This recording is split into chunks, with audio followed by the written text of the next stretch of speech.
All right. So next in our legacy series, we've got Paula interviewing Kevin, Reverend Kevin R Hatt.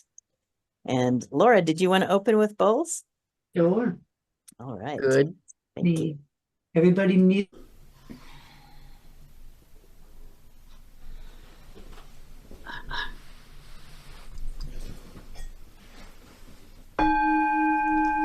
Nikki, can you mute Cindy?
Thank you. All right, Paula. Okay, Kevin. Um, I think I probably know more about you than everybody, but I want you to explain some things about yourself. So I'd like to go back to your brain abscess and the consequences of that and the surgery and how it affected your emotional lability, which we do see occasionally, but I don't think everybody understands like I do. So if you don't mind talking about that, if you don't want to, that's fine. I get other questions. No, that's fine. And where did you go? In 2002, I developed a thing called PML, and in English, that's progressive multifocal leukoencephalopathy. And try saying that 3 times after a drink. Yeah. And it basically eats at the white matter in your brain. So I had it all over the brain, but where it affected the most was my cerebellum is just about wiped out. And it also inflamed my spinal column. So I couldn't lay out flat for, almost a year or two. And what it was supposed to do and what it did was two different things. Because I found after I got sick and got better, I decided to go with volunteer with the AIDS committee. And for 20 years, I sat on the board in various positions, but a lot of the time as chair and that sort of thing. And I found out after I retire, I shouldn't have been able to do any of that because PML leaves you disabled. And but what it has done for me, everything I had before the PML has just skyrocketed and heightened. So like my emotions are really on my sleeve. There's no way I'm not going to sit through a conversation without crying. That's just me. But I've been very, very lucky. When I got sick, 11% of the people that came down with it survived. And here I am still here. And now the survival rate is now about 50%. I was lucky. A fair amount of patients go into a coma or they lose their ability to walk or whatever. And my biggest things is that I have trouble with balance and I'm unable to handwrite and I have no concentration when it comes to reading. And that's about it in a nutshell. Okay, thanks. So with that, can you tell us a little bit about your gay rights activism and the kinds of things that you helped get accepted in Canada in particular, for your gay brothers and sisters? Well, I cut my teeth on the Anita Bryant Orange Juice board, demonstration. And that's where I cut my teeth. And then right after that was the assassination of John Milk. So, or Harvey Milk. And so that really had me on my high horse. And so I worked a lot of the times in the background, but I was involved with the Pride movement in Ottawa, and Ottawa's Pride Committee almost becomes a de facto national Pride. And things we worked on were equality for marriage and basically human rights. And it took us till 1997 to have the policies changed that you could no longer be fired in the government because you were gay or lesbian. And so that took till 97. So it's been a slow progress to equality in Canada. And we're fairly lucky with equality. Is that it was accepted by the general population. And my work, when I was working at that, I didn't go into a room and change a whole room full of minds. That wasn't my goal. My goal was to change one soul at a time. And when you compress it like that, it's not quite so daunting. Because if I said I got to go into a room and change 1,000 souls, that's going to really daunt me. But when you're doing it one soul at a time, because a lot of things with gay rights as whatever, people don't know anybody. So I made sure they knew me. And other people worked along the same lines. And it seems to work. You know, it's been one of the most peaceful human rights advances in history, you know, and that's only because we, uh, adopted from other communities, and it wasn't so much confronting them in their face. It was, on my part, it was praying for them, praying that I could soften a heart. And here we are 40 years later. I'm not sure how many hearts have softened, but I think I did my damage. Great. Now, did you also help get gay marriages accepted Yes. in your area? Yeah. Okay. Yeah. I worked, A I real volunteered blessing. with EGAL. You don't do one thing in when you're involved in an activist. You have your finger in a lot of different pies. Okay. So, I was on the forefront of demanding marriage and then organizing Pride. We encompassed the entire community and e- familiar familiarize the community with each other as well as external members of the community. So it's a whole community building aspect. And did you find that with all the work you did, more and more people were less and less afraid of admitting or claiming that they were among that population, or did people still hold back? Uh, People still hold back. When you've been illegal for 70 years, you're not all of a sudden,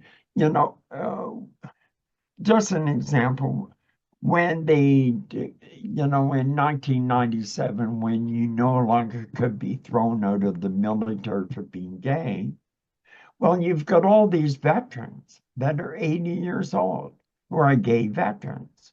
Mm, And people said, oh, they'll now come out of the closet. Well, when you've been illegal for 60 years, you don't come out of the closet very readily. That takes a lot of work. So that was another aspect of working on people's self-esteem, where they felt like they were powerful enough to come out on their own and take a stand. well, that's such great work because it's better than therapy, you know? I mean, it's giving them permission to be who they are. It's is in my mind is wonderful. So in that same time period, is that when you also became an undertaker, or was that later? Uh, no, before. Oh, before. Before that, Okay. in 1980, I was unemployed and I walked into a unemployment office, and on the wall was a job for an apprentice funeral director. And you're supposed to read the card and go back to the table and give them the details. I just grabbed the card off the wall and went over to the counter and I shoved it in the lady's face. I said, "That's my job." She was so taken back. She could talk to the funeral home on the phone. Wow. And she's spitting and sputtering, and she just hands me the phone and she said, "Here, you talk to them." And I started working the next day. And Wow. that was a dream come true. And At 5 years old, I decided I wanted to be an undertaker. It was John F. Kennedy's funeral that triggered it. I wow. can remember the exact moment and image that put me on that path. And so, as the assistant, what kinds of things did you do for the funeral home? Oh, you do everything. Pick up to delivery. Okay. Did you You help know, people pick out caskets and such? oh yes, yes, Okay. yeah. That was all part of the apprenticeship. You work under the direction of a lead director, Okay. a fully fledged director, and then you work under them supervised, and you can go off and do your own, but it still has to be approved by your higher up. And it just happened that when I started at the funeral home, the AIDS crisis started. Ah, So I was kind of there for an ideal opportunity because there was so much abuse taking place within the pandemic that I was lucky I was working in a firm that had just policies and ethics. cool. And knowing you, I bet you used your spiritual leanings to help the people with their grief. Am I right? Oh, yes. Oh, most definitely. But one not quite a regret, but just consternation I have is that I wasn't as aware then of my spirituality as I am now. But then again, I may have gotten into a lot of trouble, you know, but yet Probably. I still dealt with the families and we would do grief counseling and especially working with the children. And in college, I had done work on perinatal grief. So I was able to start up an organization of folks who were affected by, perinatal grief Hmm. because perinatal grief is really one of the last of the griefs that we totally sweep under the carpet. The mother ends up having, say, she's gone to the hospital and lost her baby. Well, in our patriarch thinking, by the time she's released from the hospital, the baby has been taken away, buried. People didn't even know half the time where the body was buried. And those mothers, and I bet you families, grieve for 20, 30 years. And it's totally unresolved. I talked to one 19-year-old woman who had lost a child when she was quite young, and she still cried daily over that child because she didn't have an opportunity to grieve. It's tough to go to a funeral, but a funeral is a very important aspect of dealing with grief. It certainly is. And in my day, when I worked in the nursery, the mother wasn't even allowed to hold that dead child. No, no. My nurses would not allow that. And of course, being the rebel that I am, I would advocate for that, but it still didn't happen. And I always felt so bad that they couldn't, they had to look at that child through a window, um, and say their goodbyes with people being there. And I was one of those people. But I also remember going to a therapy session with my sister and crying because I never got to hold the one child that my mother lost. Because being the oldest, I always got to hold the new babies first. And I didn't even know I had that grief. So you're right. You hang on to that. And I was like 50 years old when I did that. It was just like, whoa. So I'm glad you were able to help the women with that grief process because it's a loss. You're right, just like any other loss. Well, the loss of a child, look, by the time the child is gestated at 3 months, you've already got them graduating from university and getting ready to be married. And all of a sudden, the death takes place. And Right. all those dreams are just shattered, and Hmm. not in a good way, shattered in a destroying, emotionally destroying way. Right. And of course, being the patriarchal society that we all were then, everybody said, well, you can always have another child. Yeah, yeah. Men just didn't get it. And And dear, it was, dear, yeah, go dear, ahead. we'll take care of everything, and you won't have to worry your pretty little head. Little head. Yeah, that was their, well, it's still some of their attitudes. Okay, so you were an undertaker first, and then you got into activism. Are you still in the gay rights movement activist, or have you backed off a bit since your retirement?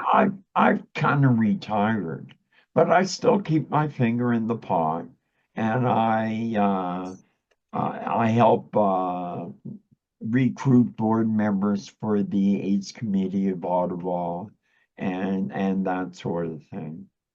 And 20 years I was at ACO, and then I just decided, oh, maybe it's about time I step aside and let someone else do the work, because I was getting tired.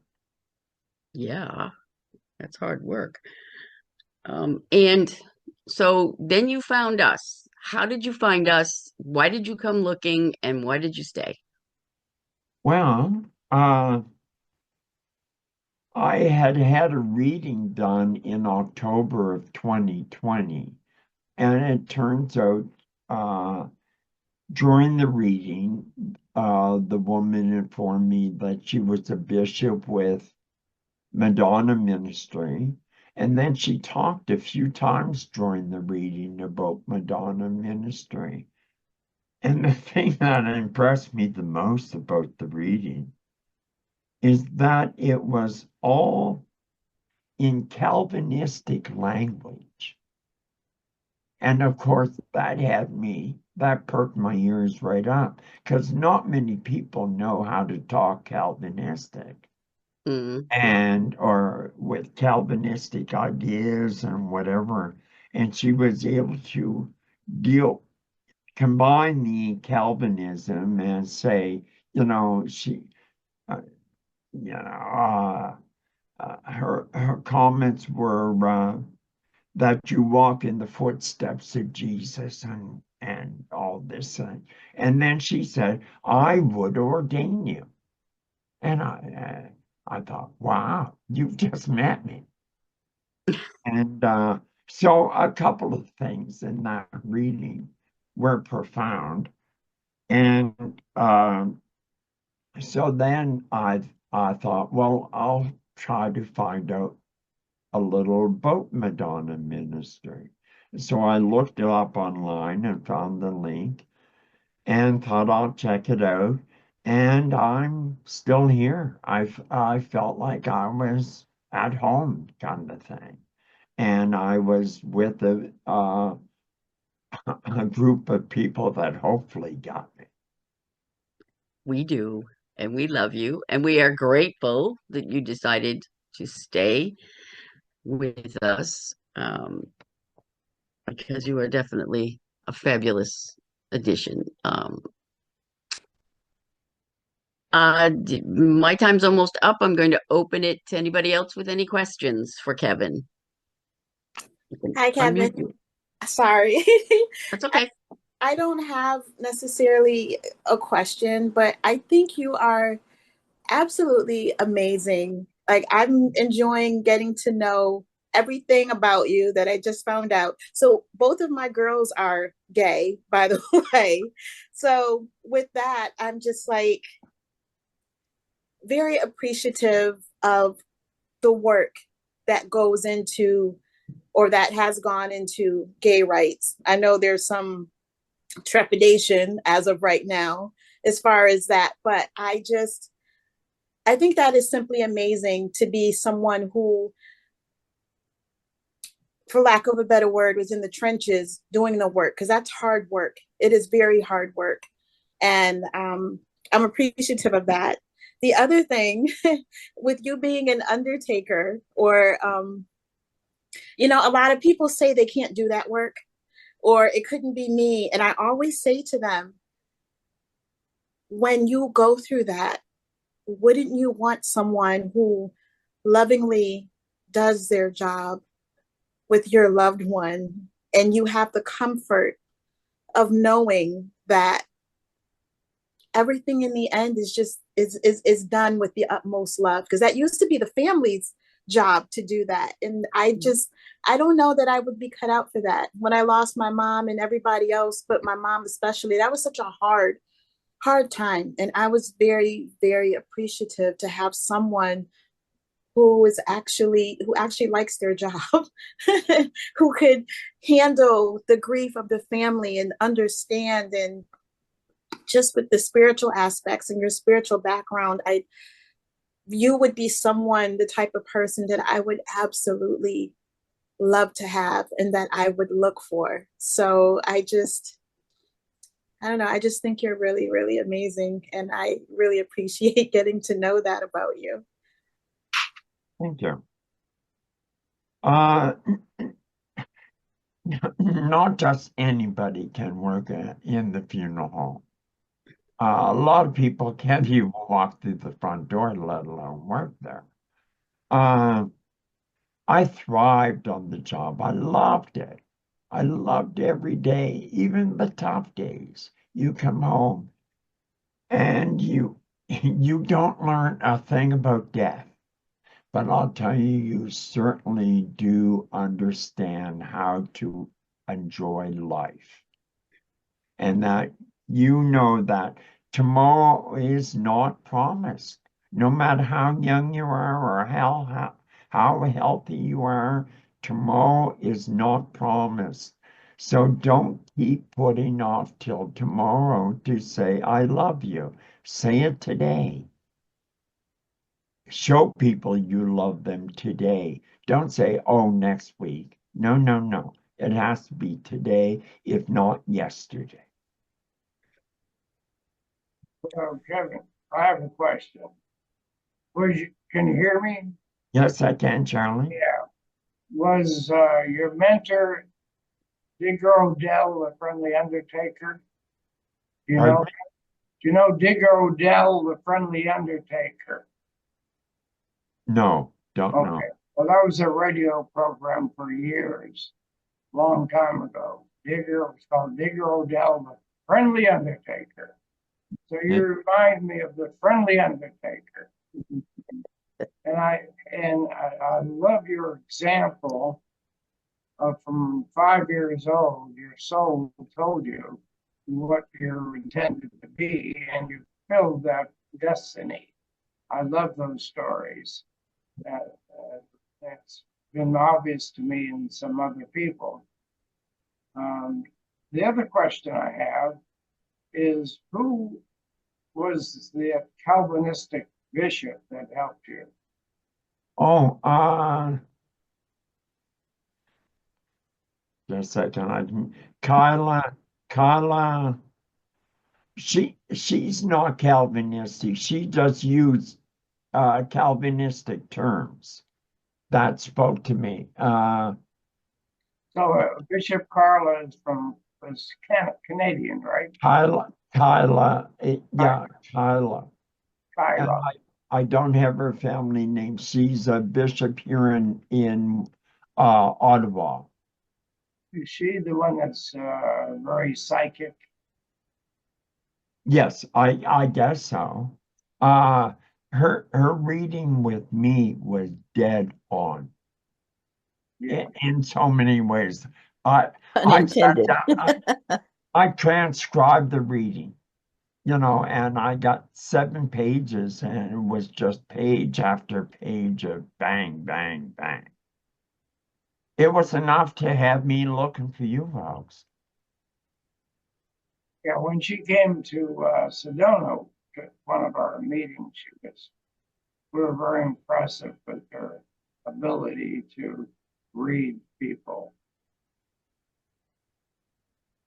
And I know other people that she has read, and and she was as accurate with them as she was with me. You know, maybe if you have a chance, you could reach out to her. I think it'd be interesting to interview her on one of our Sunday meetings.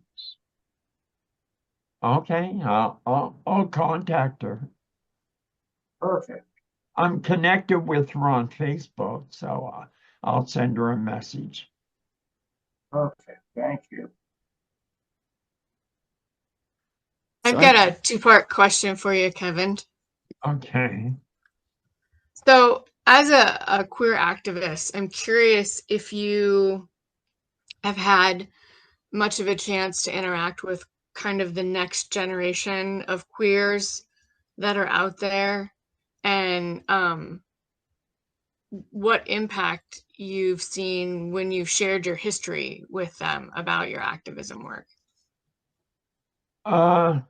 Number one, they don't care. Literally, don't care. Uh, and a bee in my bonnet is, we have supposed to be a gay television station, OTV, and they totally ignore any homosexual over the age of 21 because in that community, you are a has-been by the time you are 22. Whereas I was raised in a segment of the community that until you were 40, you were a young scallywag. And then at 40, you maybe came into your own and had something to contribute. And what has happened generally within a community, your history is passed down from one generation to another. Well, HIV has eliminated an entire generation. So the people that would be telling the stories are now dead. And so there's no one to tell the story to the young folks. And that's unfortunate. Plus, with social media and whatever, they no longer congregate in bars and places that you would expect. So they're all, to me, I mean, these are just my impressions. They seem to be very isolated against each other and not able to come together as a community.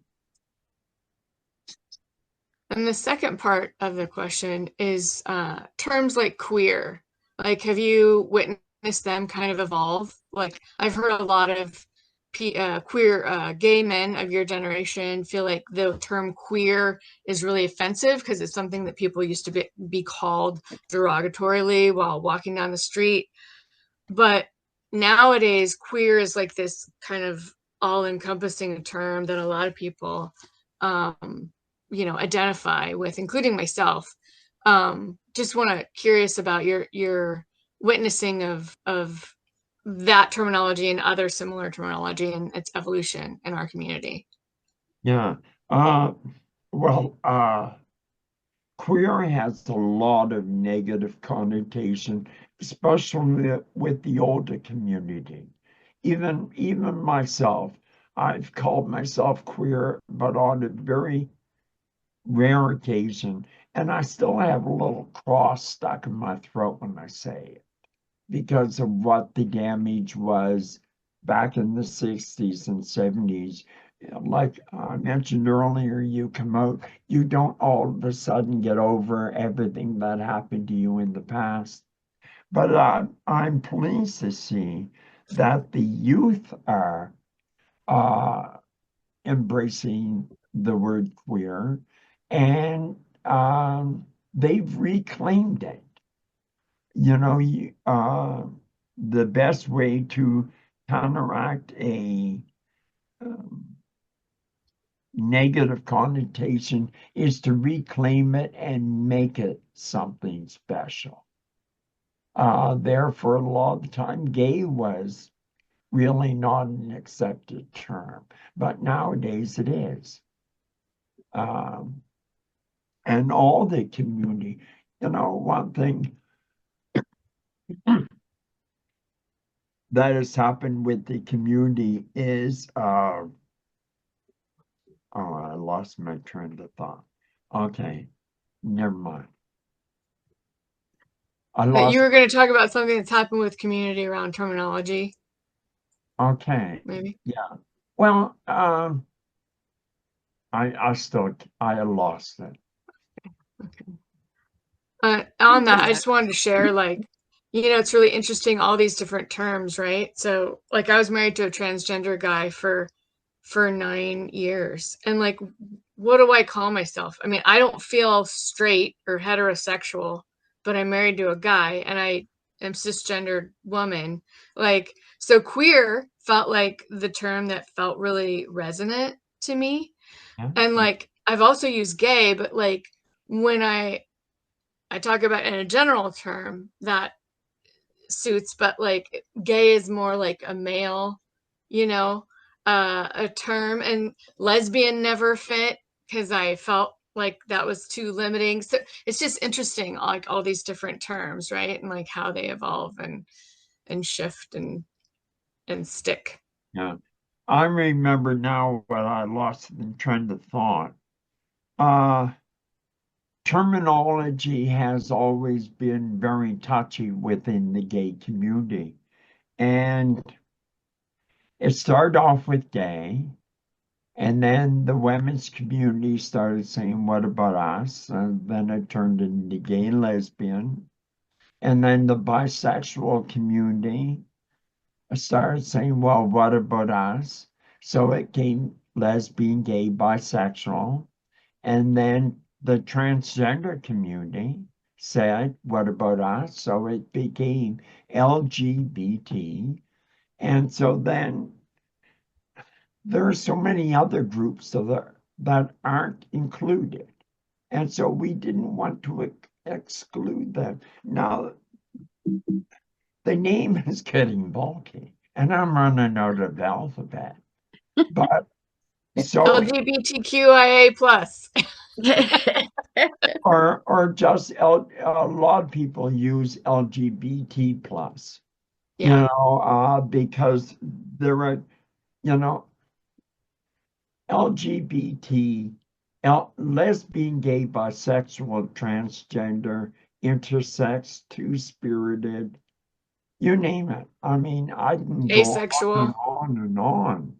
But I figure if somebody is respectful and they just call it LGBT plus, they've got my vote, as long as they're respectful, and when you, how you sense they're not respectful is all of a sudden they go, oh, these LGBT plus LMNOQP.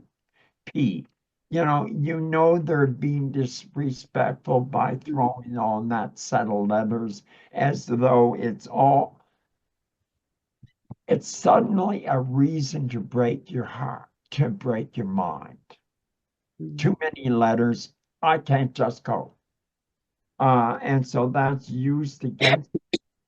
But the younger community is really, I think, embracing all the terminology and reclaiming it where it no longer stings when it's used. Well, Agreed. Kevin, I get confused too as the terminology keeps changing. So I hope when it gets to XYZ, we can call it the human community. I hope we Well, get that something, point. yeah. Yeah. No. I'd love for everyone to just say, okay, from now on it's queer. One word. Yeah. Yeah. But Yeah. you know, even that is eliminate some people that don't consider themselves queer. So until then, Yeah.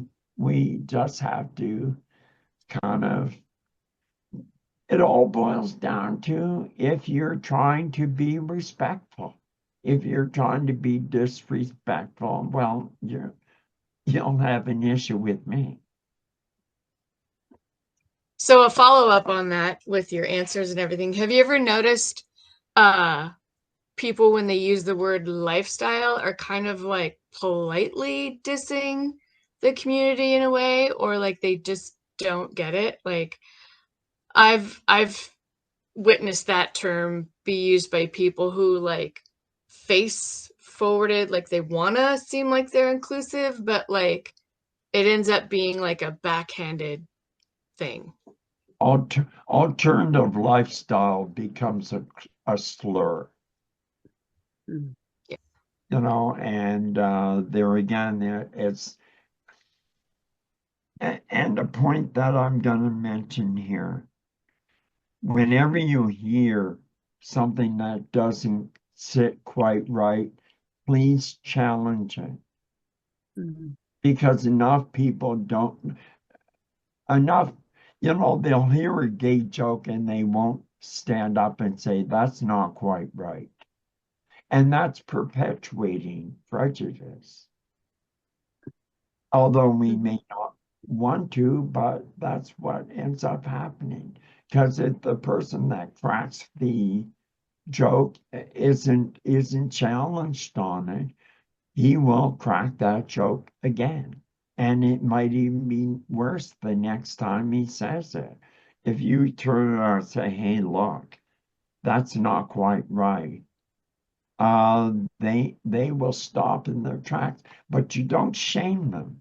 You don't shame them in public. You make it as discreet a conversation as you can, because if you get somebody's gander up, it's going to get even worse. I think what you just described could be like a terminology that's kind of coming out as like a calling out versus a calling in.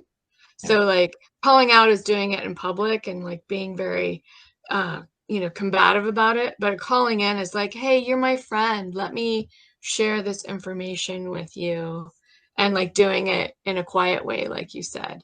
Yeah. I like that. Well, that boils down to what I said earlier about the whole the movement was more, well, if you don't understand a gay person, maybe I'll introduce you to one, you know, and you can talk to them. You can ask them the questions. You can familiarize yourself, because the first thing that separates our community is a fear of each other. And if you can deal with that fear of the unknown, then you may end up with an ally on your side. And Good point. Good point. I transfer all of that to what we're doing here at Madonna. You know, we get further with honey than we do with vinegar. And so it's dealing with one soul at a time and touching one soul at a time.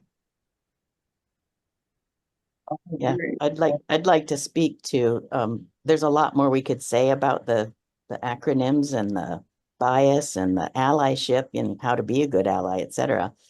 But I want to switch it a little bit and go to the spirituality side, because something you said this morning just stirred within me, and I want to find out more about you.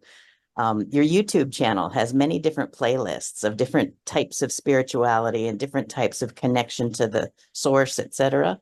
And so I'm wondering, where do you fit into that idea of being not just open to, but being your own psychic intuitive on knowing where to go and how to deal with the connection you have to spirit? I'm not sure yet. That is kind of still I've had a couple of people tell me I have medium qualities. Uh, I'd like to look at everything and figure out where I fit the best in. And it's not because I'm looking, it's because I'm learning, Yeah. you know, and I kind of think I know in some directions where I'm going. And I do what feels right for me. Mhm. You know, I don't know if the one thing here, I feel kind of isolated because I don't have a spiritual community locally that I can tap into. Because it'd be nice to say if I could talk to somebody and say, look, this is happening, that's happening. Am I on the right track?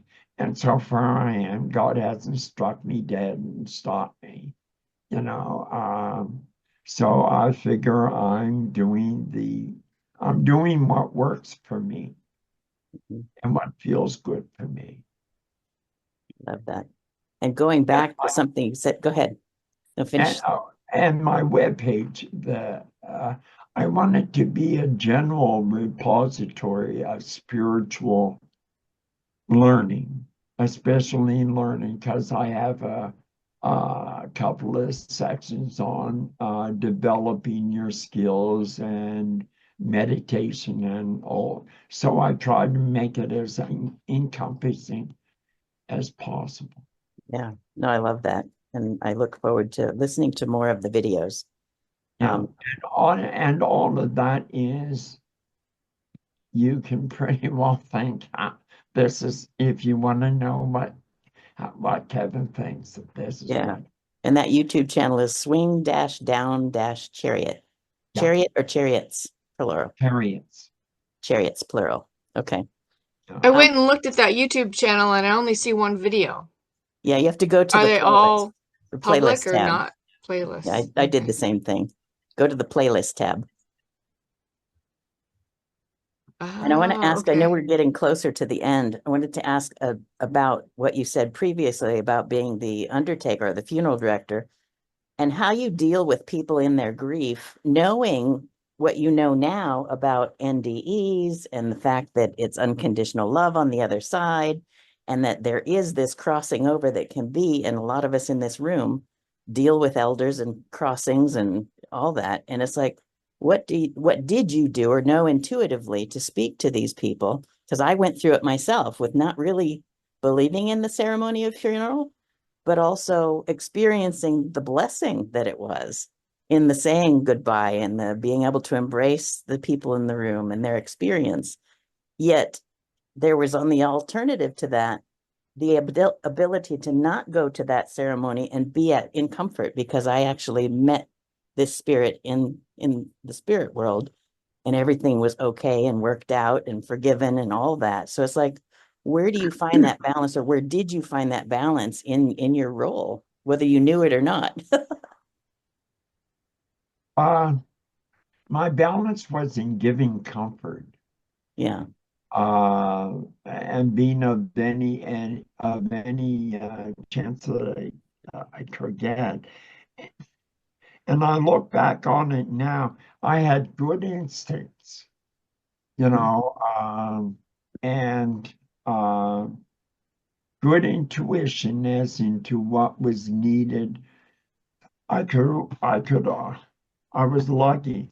I could walk into a room of mourners and pretty well figure out who's who.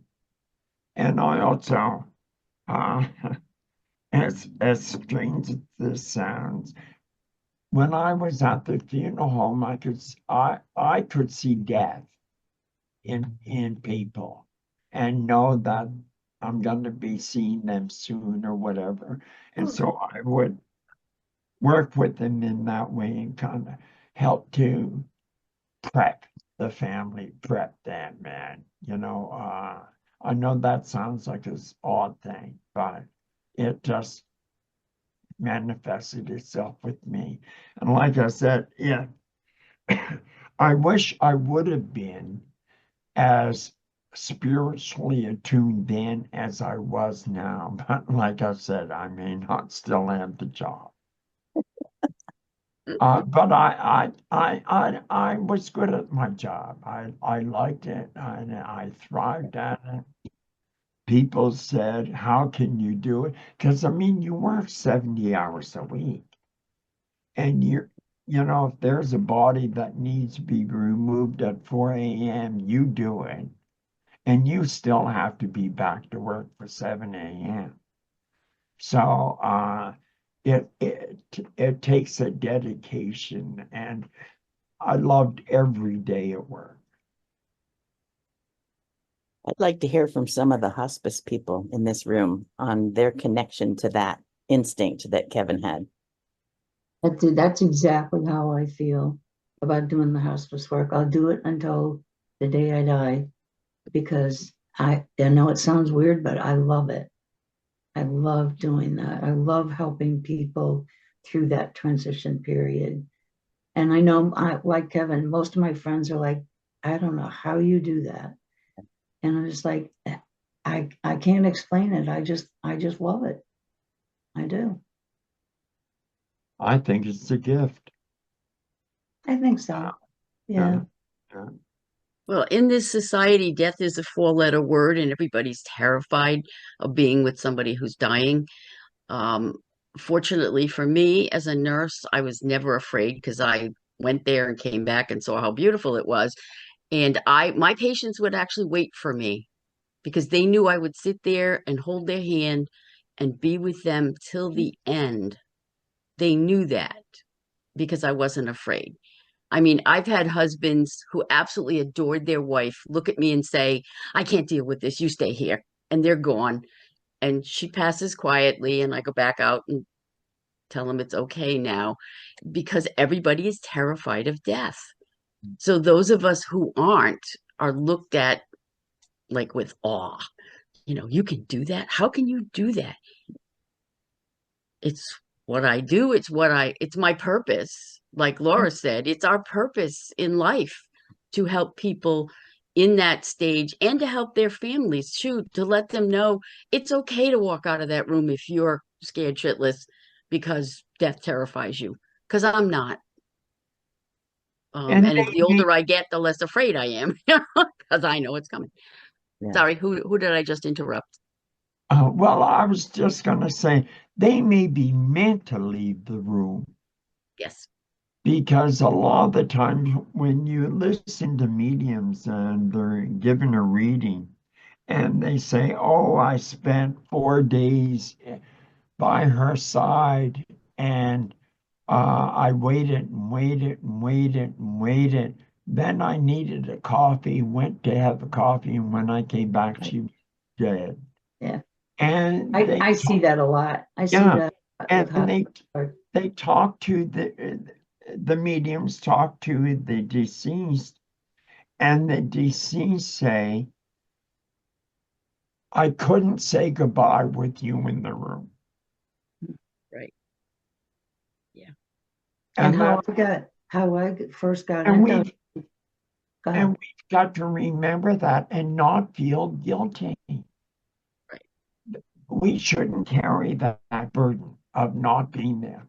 And we can even be across the world and not be there.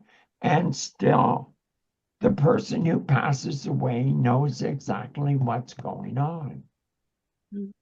And if anything, this work has taught me is that even when you're dealing with somebody in heavy dementia, talk to them as though they are normal because they can understand everything you're saying. They just cannot respond. Right. So don't talk over somebody. Talk to them. What do you think we should do about the new doctor or whatever the issue is? And we have to work.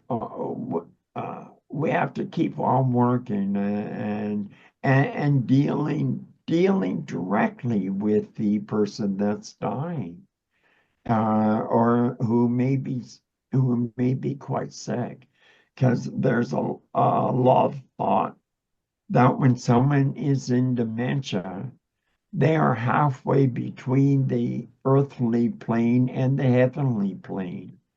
And so you can deal with them on either plane. They can still hear you. And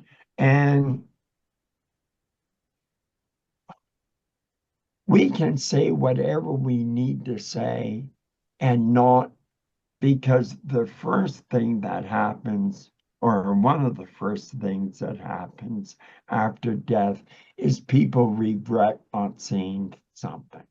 Well, say it. Say it beforehand so you don't have to regret it. And at that point, if they've passed away, mentally chat to them and say, Mom, I'm gonna miss you, and you were bad actor here, but a good actor here, and I accept that, but we can still say goodbye, even if we're on the other side of the world. Every now and then I send Queen Elizabeth a message and hope she's doing good. I don't know whether she's receiving it or not, but she's getting it. Thank you. I think we've come full circle. You began by talking about love, how you fulfilled your destiny, and how you love what you do, and even the nurses who can work in hospice, they love what they do, and love dissipates any fear. And what I've learned in a couple of doing memorial services for some dear close friends that committed suicide, I spoke from my heart.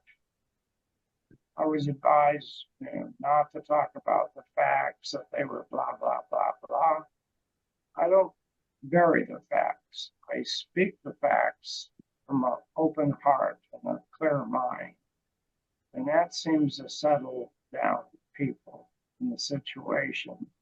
And it works very well for me, because my job is not to come into it with fear or intrepidation, but to reach into that internal spark within ourselves that finds love, that overcomes everything.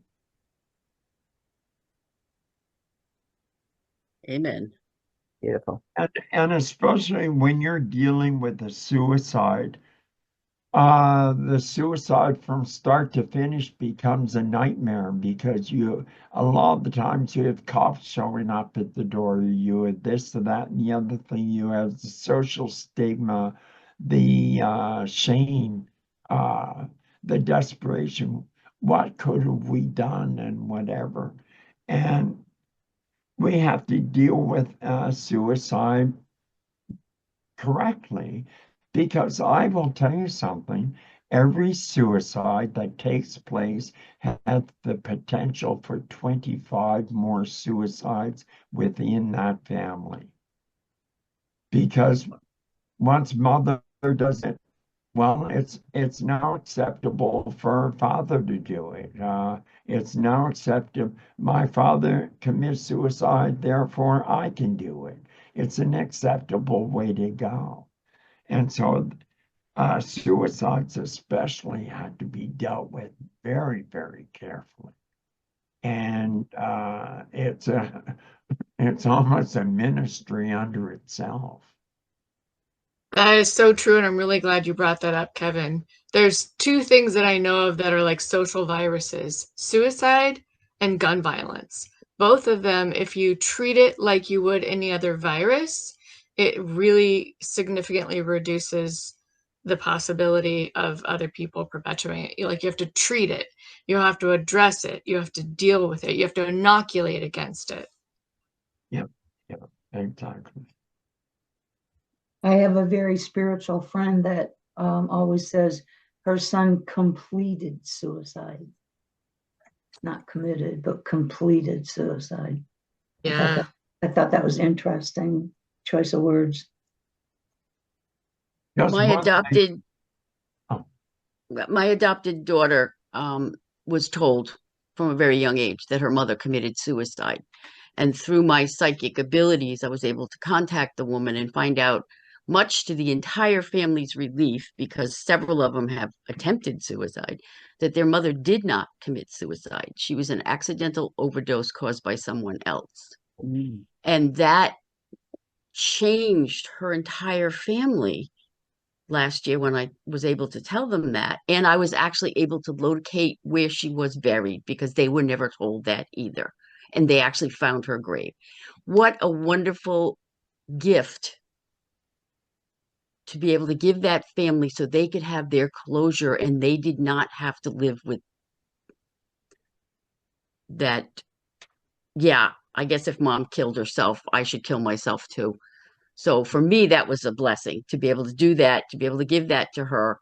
And as a consequence, all of her brothers and sisters were calling me saying, "Are you sure? Are you sure that?" Yeah, I'm sure. I talk to your mother. I talk to her all the time. So to be able to, 20 years later, bring them closure for me was a blessing because they finally have peace. And that's our job. Yeah. plus, the one final thing about suicide, we always say, oh, suicide is against God's will, against God's plan. I was listening to a guy who I pay attention to quite a bit, and he was talking about suicide and euthanasia. And, somebody said, well, suicide, euthanasia is suicide. And it's against God's plan.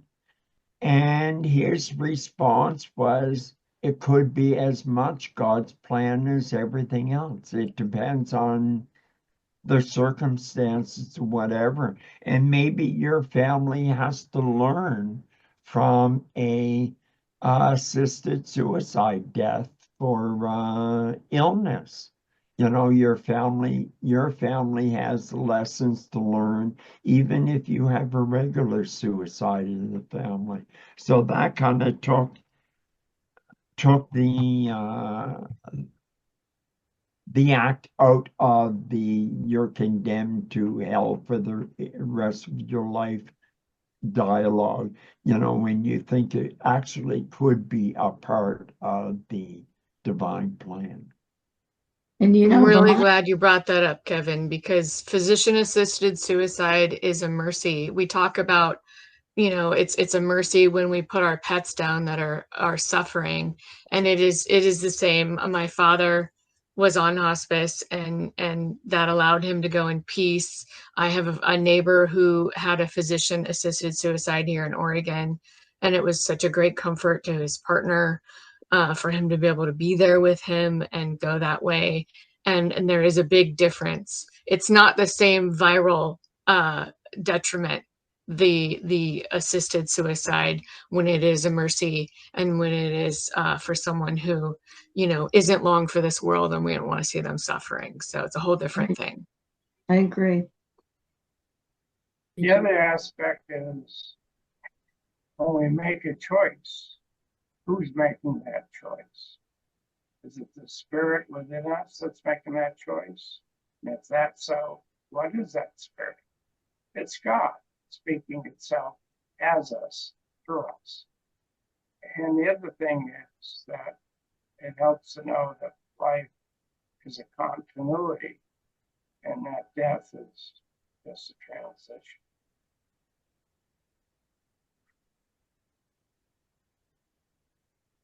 Beautiful interview, Kevin. Thank you. Mhm. Yes.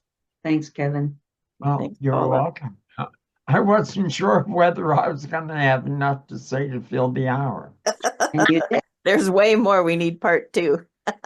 Yeah, really. Yeah. Well, Who are we doing? anytime.